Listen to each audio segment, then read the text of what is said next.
Buenos días amigos y amigas, con el gusto eterno de siempre de poder razonar lo que sucede y pasa en nuestra realidad externa e interna.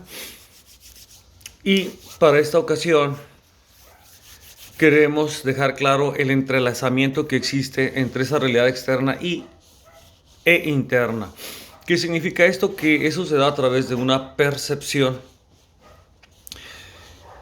Y esta percepción va a permitir tanto ingresar información de la realidad externa como de nuestra realidad interna, espiritual, nuestros pensamientos y emociones. Este entrelazamiento va a permitir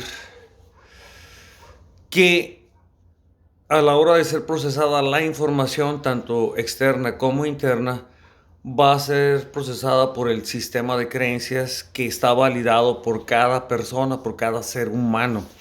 Este sistema de creencias, al filtrar la información de la realidad externa e interna, va a dar como resultado un entendimiento de las cosas, tanto de afuera como de adentro, y de cómo estamos conectados y entrelazados energéticamente. Ahora el término que comúnmente se usa pues se dice cuánticamente, o sea, al final de cuentas la realidad es una sola y todos nosotros integrados en esa realidad cuántica. Pero para llevar a cabo la experiencia en tercera dimensión, como la estamos llevando a cabo en esta encarnación, pues es necesario que la conciencia se sienta separada de sí misma.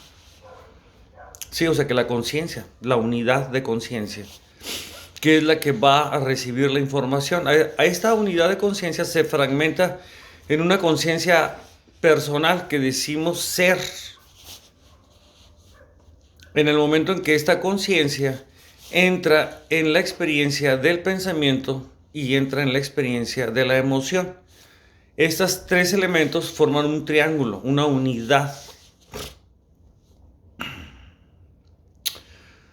Una unidad energética, corporal, que va a estar consciente de sus pensamientos y que va a estar consciente de sus emociones. Pero esta propiedad que parece ser que todos asumimos tener, que son nuestros pensamientos y nuestras emociones, al recordar que todo está fragmentado, que la conciencia está fragmentada, quiere decir que al final de cuentas uno va a permitir a través de ese sistema de creencias que fluyan ciertos pensamientos y ciertas emociones. Y cada quien va a tener su propia realidad particular, aunque externamente haya una sola, pero para cada uno de nosotros tendremos un propio entendimiento de las cosas.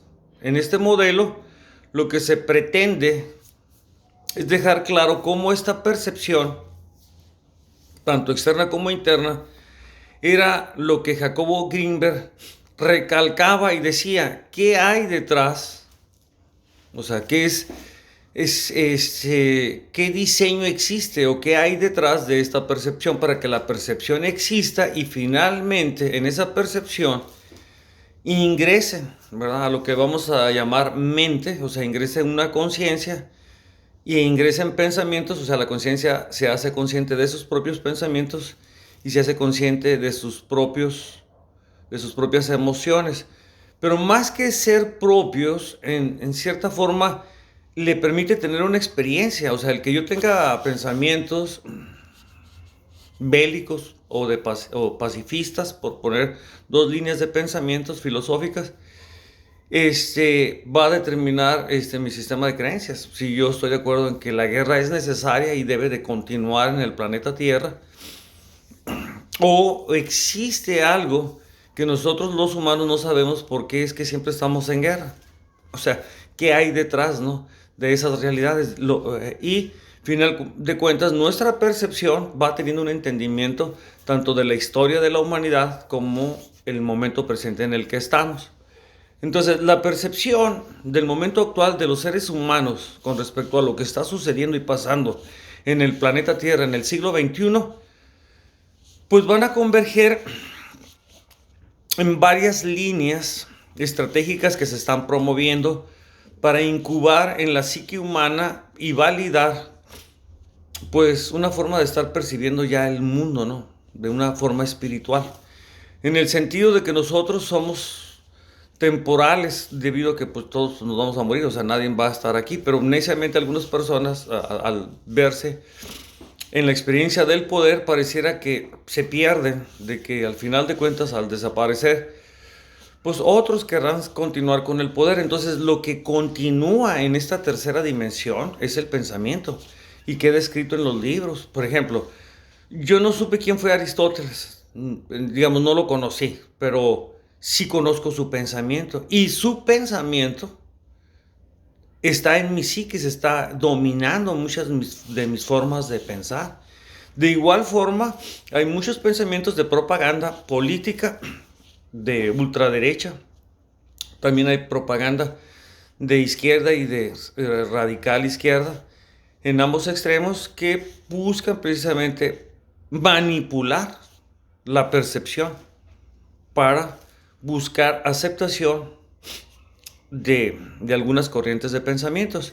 Entonces, tener la libertad de elegir qué pensamientos van a entrar en mi mente, en mi templo mental, tener la libertad de elegir qué emociones van a entrar en mi corazón, eso no tiene precio para una mente que se entrena en la conciencia de saber, ¿verdad?, de que así como nos empezamos a ser conscientes de que inspiramos energía, el chi, y exhalamos el veneno, porque así es como hablamos, el aire que usamos para hablar es el que exhalamos.